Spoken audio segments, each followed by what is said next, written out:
The NBA Finals stage is set. It's going to be the Indiana Pacers taking on the OKC Thunder. And while we all know the OKC Thunder are definitely favored in this final series, today we're going to talk about what chances the Pacers have and predict the whole series. We're going to get to all and more right after this.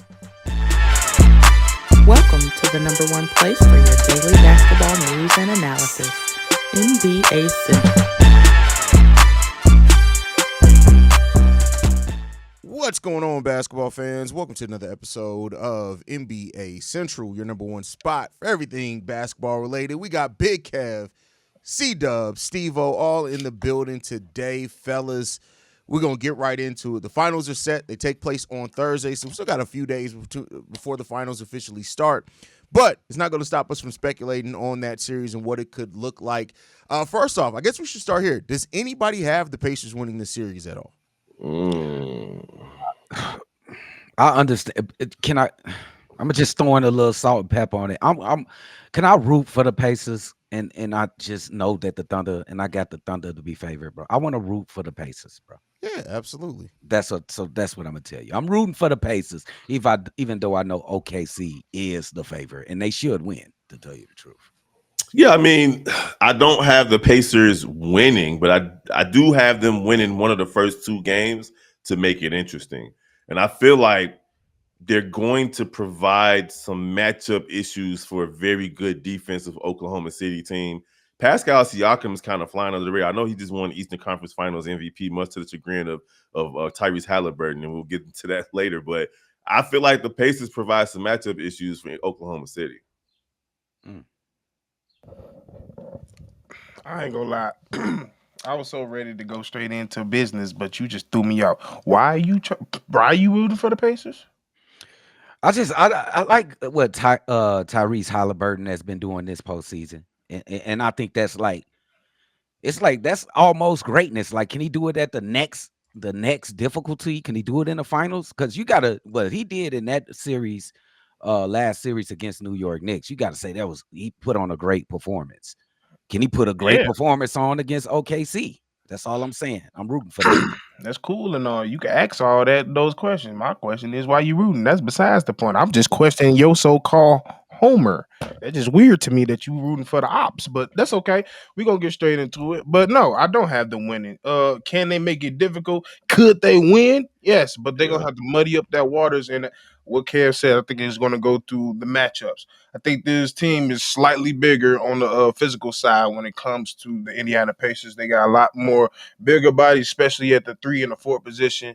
So it's going to be a battle down low. So if they can make it a little bit difficult, which is most likely going to be, you're going to have to make it a half-court game for the majority of this series, because if you have it running, I don't know if you're going to be able to keep it up with them. They're not going to make it a half-court game, Steve-O. That's just not how they play. I know, but I'm saying that's their best choice of trying to.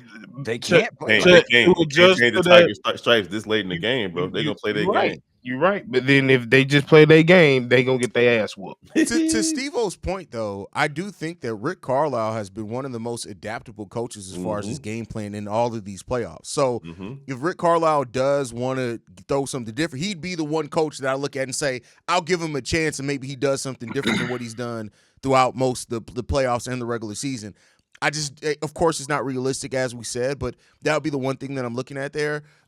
If the Pacers want to have a chance in this series, they're going to have to play mistake-free basketball on the offensive side of the ball. That means limiting turnovers. You can have basically no turnovers. If you let the OKC Thunder get in rhythm with turnovers, it's done. That's it. It's over with there.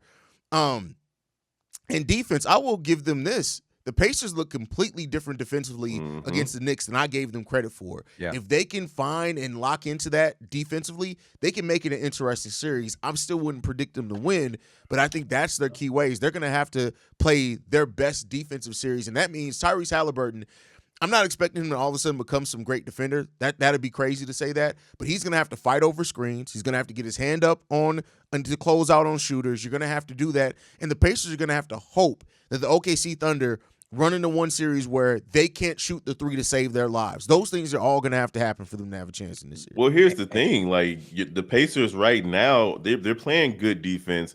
They're averaging like 5.5 blocks a game, which is crazy. Rick Carlisle is being unsung right here. I'm glad you mentioned him because he's an X factor in this series, and they match up with the Pacers in terms of what they've done so far in the playoffs. The Pacers and the Thunder are right there neck and neck in points per game and 3-pointers. In fact, you just said Oklahoma City's threes.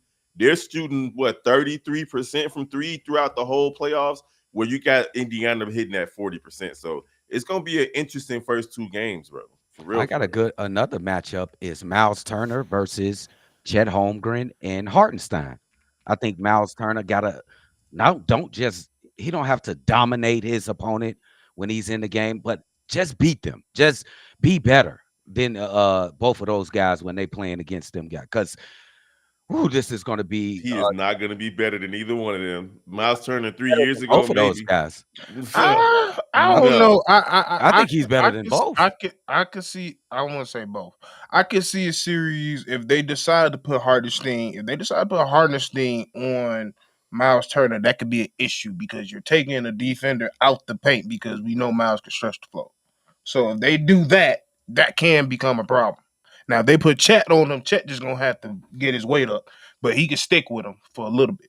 Now, like I said, if it comes down to the battle of it, but you also you didn't bring up Pascal Siakam, who's having a hell of a goddamn playoff performance. Like he's being very finishing, he's being very aggressive. I think he's starting to realize I'm the number that's gonna take this as far as it's gonna go. So yeah, like. It to me, it's not everybody looking at Tyrese and everybody else. I don't think it's gonna go down to the guards. It's gonna go down to that battle down low. I didn't bring up Pascal because I think he's gonna have a tough series. He going up against Luguentz Dort and Alex Caruso. It's about to be a tough series for that young man. So that's why I didn't bring him up. But I wanted to piggyback on what Drip said about defense, and that's why I brought out Myles Turner. I think he's the best defender on the Indiana Pacers. I think he got a chance to be most valuable player of this finals if the Indiana Pacers win this, what he can do offensively and defensively on the basketball floor. He can definitely disrupt some shit. Yeah, definitely. I mean, Myles Turner. I get it. Yeah, if he disrupted, he can be MVP, bro. Yeah, he's on some Iguodala stuff. Yeah, he's gonna have to be a key in that big time. I think not even that, but Nesmith, who had himself an amazing series, he has a chance to be extra because, like, we know the Thunder got about 5 X factors on this team. Casey Wallace, Caruso, Dort could be one. Like, they got so many different X factors.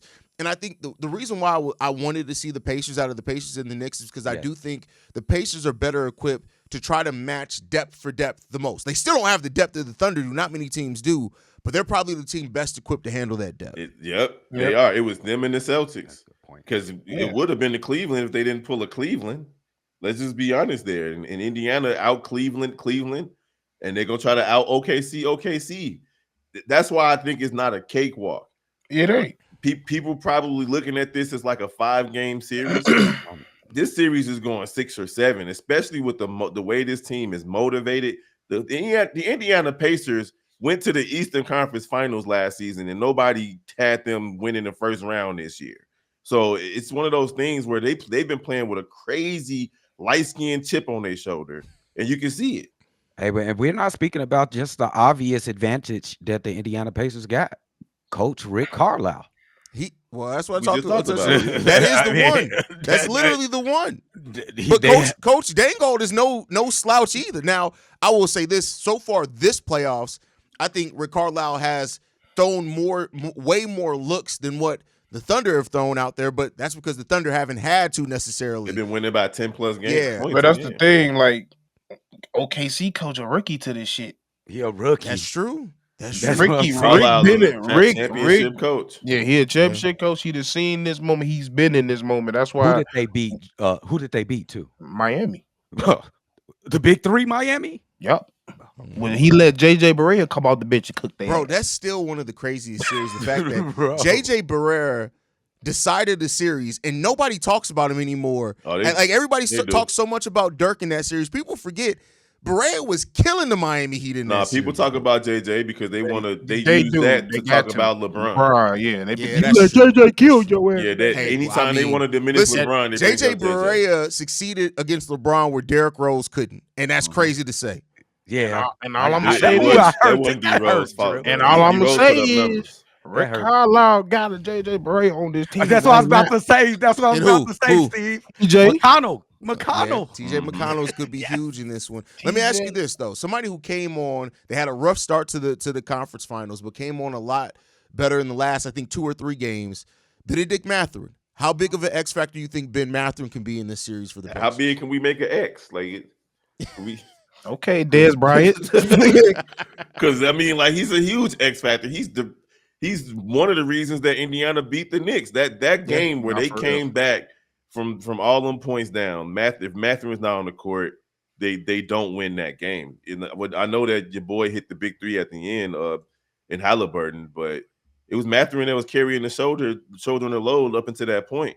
So he's a humongous X factor, and he doesn't have to hit 6 threes in the fourth quarter, but he's gonna have to hit 3 or 4 threes a game because you know what OKC is going to do. They're gonna have those 15-3 runs and those 12-2 runs that Indiana's gonna have to answer, and that's why I think what you said earlier about them playing a half-court game, Stevo, it's just not gonna happen because OKC like to run. They like to turn you over. They forcing teams. I think they're averaging like 11 steals per game throughout the playoffs, bro. Yeah, they're number 1 in steals in the playoffs. Period. So that's crazy. So like when they're turning teams over and they go on those runs, the Pacers are going to have to play with pace, and I just don't see them being able to do that half court offense. They're gonna have to do it in spurts throughout the game, though. I get where you're coming from. Hey, if anybody can do it, Rick can do it. Yeah, my 3 reasons. I mean, been looking it up since Stevo mentioned it. When forced into half court situations, and this is surprising, the Indiana Pacers have been way better than the OKC Thunder in half court situations. As a team, in half court situations, the Thunder is shooting 40%. It really is surprising. Crazy. I didn't expect to see that. When you really think about it, because they kind of mimic OKC in a way, it's just slightly different.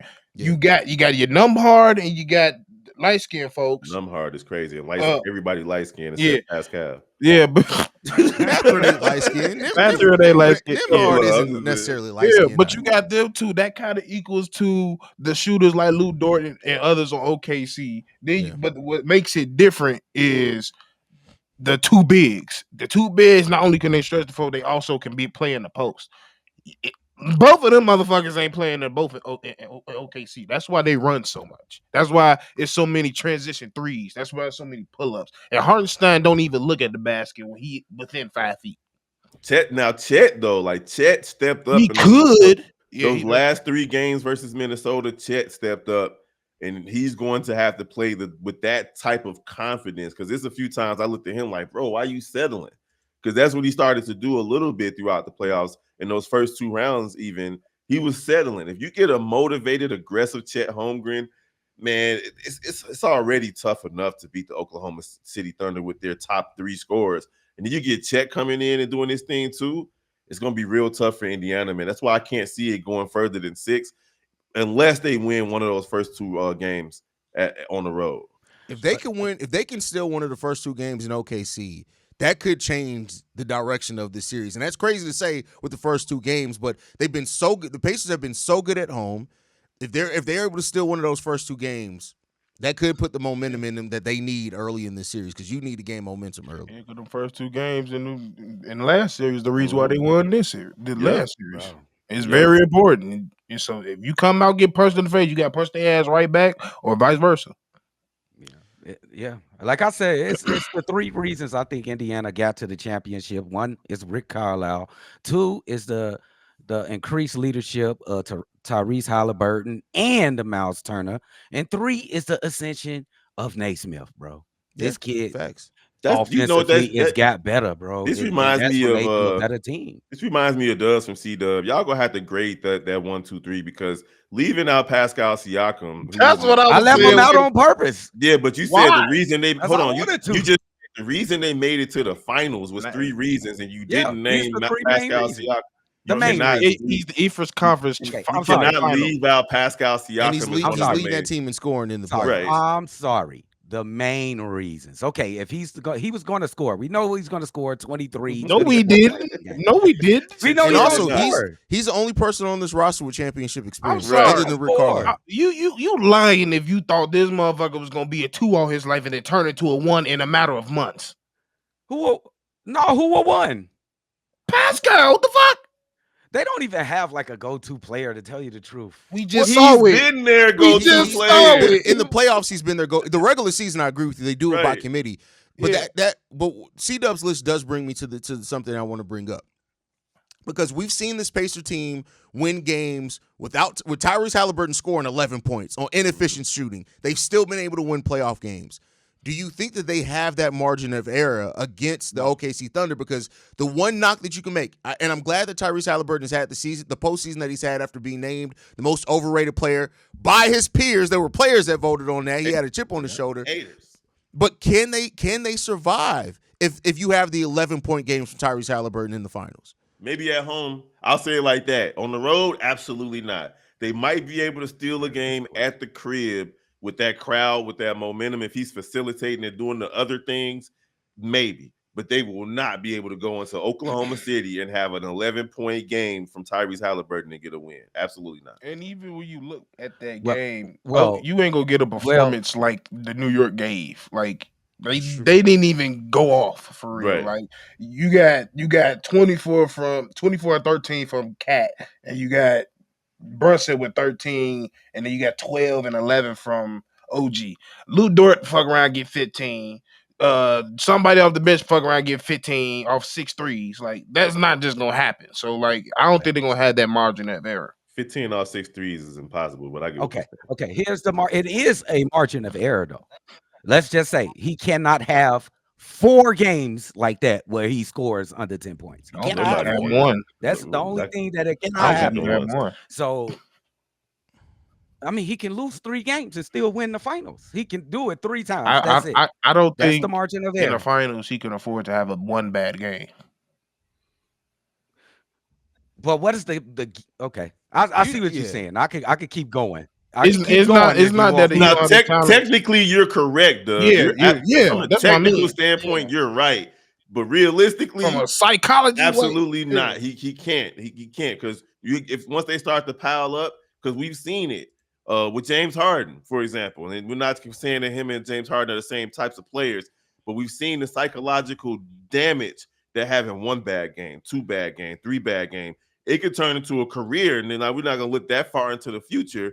But once you start having bad games in the NBA finals, it starts to get bad, worse and worse. That's all I'm saying. But I predict that he will have some bad games. They're gonna put Alex Caruso and Lou Dort on him for some times in these games. He's gonna have some bad games. But this kid is highly intelligent, high IQ. He learns on the fly. You see what he did in the last series against the New York Knicks. He better They have ain't the bad Knicks, though. stretches. He better have bad stretches and They not ain't the bad Knicks games. though. Bad quarters. He better have bad quarters and not bad games. He cannot have complete bad games. Is all I'm saying. He should not have complete bad. How many points you think he needs to have? 15. How many points you Haliburton? think he needs? Yeah. 15 Yeah. up, 6 Yeah. no, 17. That's 17. low. He's I just- say, he's just this man I say too. 18. That's Yeah, 17, 18 points, 9+ assists, 2 steals. You got to have those types of numbers at least. Okay, I was just asking that because it ain't predicated in always scoring with Nah. Tyrese. That ain't Yeah, I ain't all of expect what him to he's get, made of. but to the point where he damn can near needs to affect the average a game. double-double, bro. Because if you think about it, if he's not a threat of scoring at all, and they know he off, they don't give a fuck okay. about that playmaking shit. Because they're not Right. gonna allow him. They're gonna be playing the Okay. passing lane because they know he ain't gonna shoot.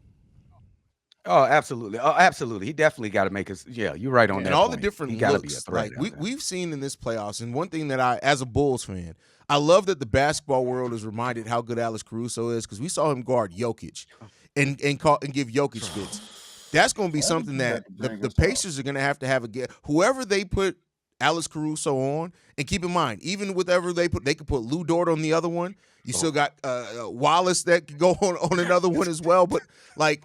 Whoever they put Alex Caruso on, to me, that tells me that that's who the Thunder are worried about killing him the most offensively. Absolutely. You got Love the already other said it. players got to play hot at that point. And that's why Pascal Siakam is gonna have to play above his station. He's gonna have to get big. He's gonna have to be gully and gangster. Put your shoulder into somebody, blew your elbow for the motherland. Treat Caruso or whoever else the same way you was treating that news person, that reporter the other day that was asking you crazy questions. So you think Pascal is the threat that they're gonna be targeting? So he's gonna play not Tyrese. No. He's their leading scorer, Dub. So you think they just they're going to in the game strategy? plan. You're gonna take away the points and try to take away the fire starter like they're Tyrese going to Haliburton. game plan for both of them. They have multiple defenders to stop both Tyrese Haliburton and Pascal Siakam. Dub. Can I throw a question? Who was Scotty when they was guarding fucking the Utah Jazz? It wasn't Stockton. Scotty, they had him on Brian Russell. Why? Because Russell was the shooter. He was getting buckets. So who they put Siakam's the shooter right now. Right. All I'm saying is they're going to game plan for both of those guys. It ain't going to be Obi Toppin. They're going to my bad. Obadiah Toppin. I got to get it right. I know he feels good. It's not going to be Obadiah Toppin, but they definitely going to be game planning for Siakam and Tyrese Haliburton and a couple of the others, Naismith and Mathurin when they're out there as the main scorers. But what the Oklahoma City Thunder are circling right now is that midi, that little back down that Siakam likes to do, the little cuts that he likes to do. Other than that, it's going to be those two, man, because they're the main scorers. They probably average between the two of them 45 to 50 plus points a game in the playoffs between Pascal and Tyrese together, and not to mention the assists that Tyrese get. 40 between the two so far in the playoffs, but that's probably going to kick up in the finals for sure. Like they're going to need somebody, and Myles Turner is too. Like his offense, like he's going to have to focus a lot defensively, which we've seen him lock in and do. But they're going to need his offense unless Naismith and TJ McConnell going off or something like that. Because Myles is averaging 15 points on 10 shots a game in the playoffs. It looks like playoffs. No, Myles is averaging 21 points. Sorry, Myles. I'm thinking about Pascal. Yeah, Myles is you're probably right on Myles. I'm trying to find it now. I'm not bad. I was thinking about. I think he averaging 15 points on 10 shots a game. That's a perfect opportunity for Myles, bro. A perfect opportunity for him to put his, because he always like in the backdrop. You don't never hear his name. Like we talk about MB, we talk about Joker, but it's always Myles. He in the backdrop, like 6th or 7th or something, best in the league, or 8th, 9th, whatever you put him. And he just be consistent. He can shoot the ball, shoot it from 3, over 37%. That's why.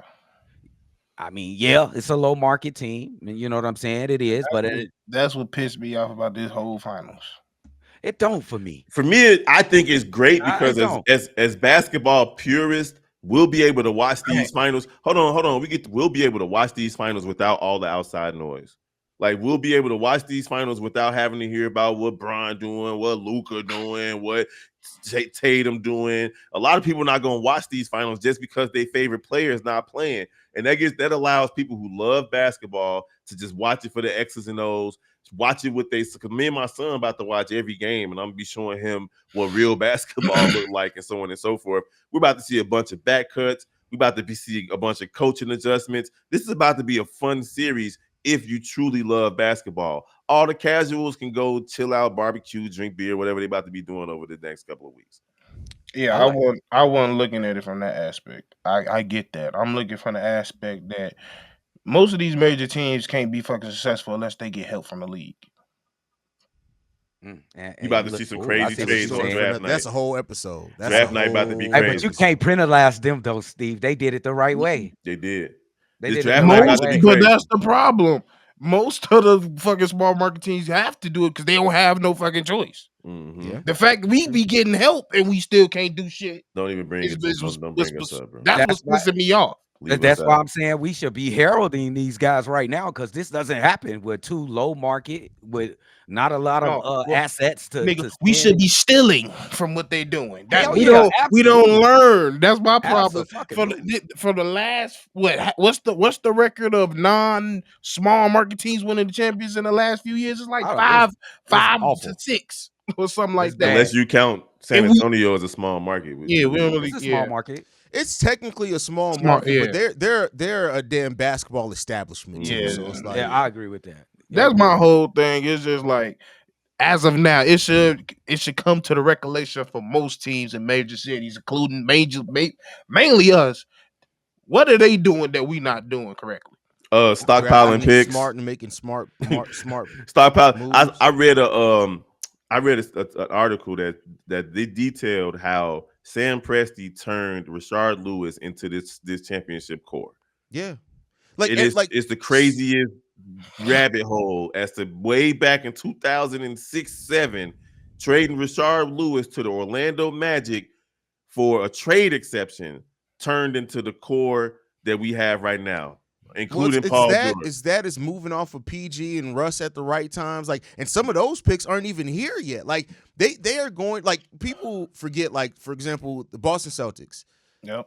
Jason Tatum and Jaylen Brown came from the KG and Paul Pierce tree. Both those picks came directly from the trade, from that trade.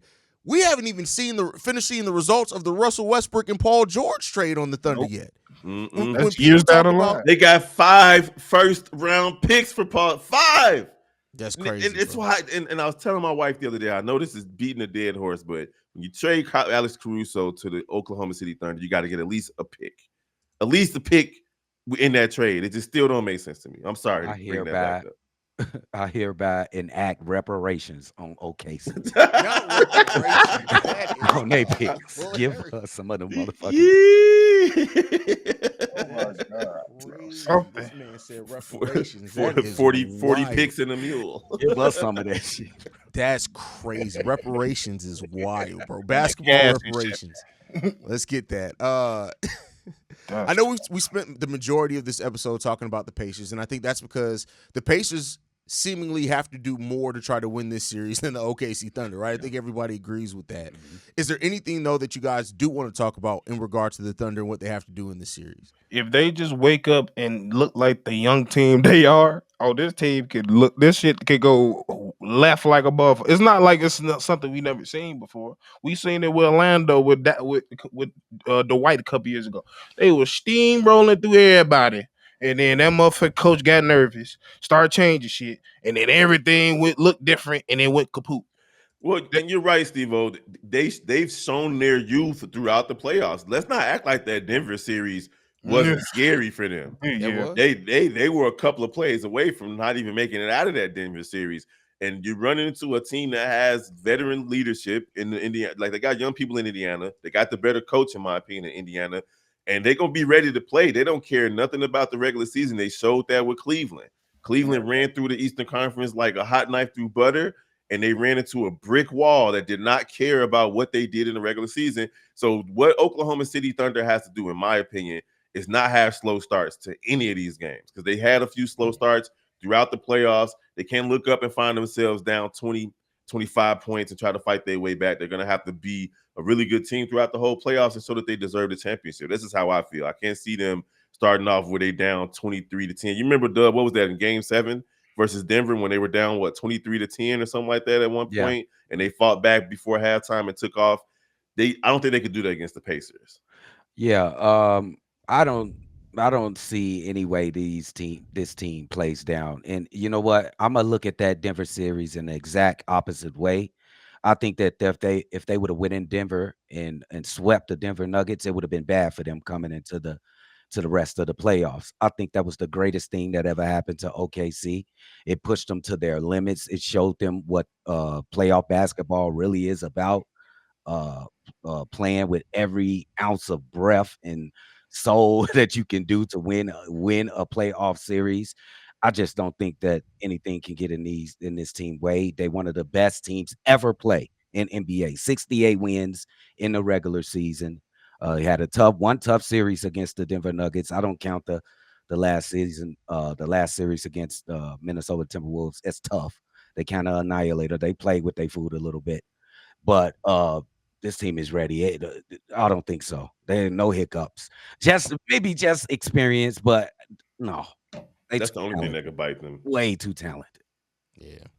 Amazing. Like, the only thing that knock on wood, I'm not wishing this on nobody, but only thing that I can see derailing this is injuries. Yep. It's really the only thing. The Golden State Warriors are on pace to beat the Toronto Raptors until injuries completely killed that momentum. So We'll see, man. Overall, like it seems like this series is gonna go one way, but if this playoffs has taught us nothing else, some unexpected stuff can happen at any given time. You know what? Still, give me 7 games. Thunder in 7. I'm still. We know you gonna give me Thunder. Kev wants to see 7 games. Nobody should be surprised. I want not just 7 games. I also want triple overtime, half court shot. Okay, now you asking for too much. Hey, follow me on this one.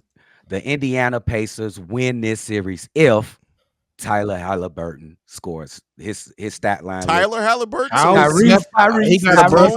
Tyrese Haliburton's stat line look like 30, 15. He need a Rajon Rondo and like 2 or 3 steals a game. So the ghost of almost one of the greatest stat lines we've seen in the NBA Finals. Hey, Rajon did against the Bulls. Team is that good. D-Rose went at it, and one of the best first round series you'll ever see. Rajon was putting up crazy numbers against the Bulls. Yeah. It's too much coming after. It's waves, bro. And then Wallace come off the bench. Have you seen him miss a shot, Wallace? Have you seen Wallace miss? Then you got Shader MVP. Then you got Williams. He woke up, bro. Come on. Then you got Chet. He could be a number 1 on a different team, bro. Come on. Say what up to the game. Yo. What up? Yeah, I ain't predicting shit as usual. I'm just gonna watch. Who's favorite? I told you who's favorite. OKC. Then you predict the OKC Thunder win. That was simple. Yeah, but y'all sitting here 6 games. I don't give a damn. I'm ready for football. But football don't happen right after basketball. I'll say this. OKC in 5. I think the Pacers get 1, but I like Father's Day basketball. I would love to be wrong about that. I would love nothing more for this series to be unexpectedly competitive in a way that none of us expected. I would love for that. That's been one of the special things about this playoffs overall. I would love for that to happen because I tell you what, if the Pacers were to find a way to beat the OKC Thunder and win the title, the whole league is going to be in a different place, bro. Yep, bro. What would that fit? Oh, and I ain't even going now. In history, bro. A different conversation. What kind of upset is that? Big. That's oh huge, my goodness. That's like for the most overrated player in the NBA to win a title, bro. Like, come on. You know what type of upset that would be? You know what type of upset that would be? To win. That would be the same type of upset your mama was when you didn't throw out the chicken while she asked you. She called you. That wasn't an upset. She just beat my ass. Like that was y'all forget. I told y'all I got beat about every. My parents didn't talk to us. It was no stern talking or fussing. It was you didn't let out the chicken. Next thing you know, bop, throat punch. And my mom was only like 4'10", so it was right in the throat, bro. That's exactly what Indiana trying to do to Oklahoma City. They're trying to throat punch it. OKC in 4, get this shit over with. No, I heard that. I feel that. Well, we want to thank y'all for tuning in, man. Make sure y'all are following us at NBA Central Pod. You can send us any feedback, questions, comments, concerns, NBACentral@gmail.com. And then lastly, if you want to leave a text message and or voicemail, 773-270-2799. We got to do this more often. This is the first time we've all recorded NBA Central together in months. No, on the real. This was fun right here, bro. Let's get it. We love y'all. We'll see y'all on the next one, man. Peace. This has been a presentation of the Break Media.